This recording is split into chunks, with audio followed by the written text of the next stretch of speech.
உனக்கு இந்த சமூகத்துல சந்தோஷமா வாழணும்னு ஆசை இல்லையா? வாழ்க்கையில் எது மேடம் சந்தோஷம்? நீங்களாம் சந்தோஷமாக வாழ்க்கீங்க. இந்த சமூகம் சொல்லிக் கொடுக்குற மாதிரி வாழ்ந்தால் சந்தோஷமாக வாழ முடியுமா? அப்படி என்ன சொல்லிக் கொடுக்குது இந்த சமூகம்? பொய் சொல்லாத, தப்பு பண்ணாத, எதிர்த்து கேள்வி கேட்காத, எல்லா பாரத்தையும் கடவுள் மேலே இறக்கி வை, இது எல்லாத்தையும் ஃபாலோ பண்ண சந்தோஷமாக வாழ முடியுமா?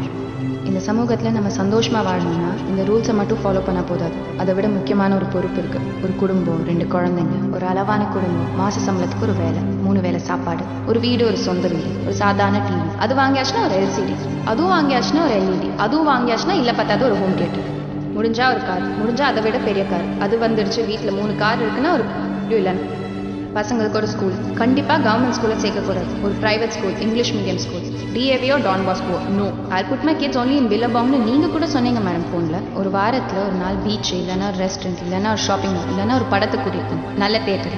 அங்கே போனால் 120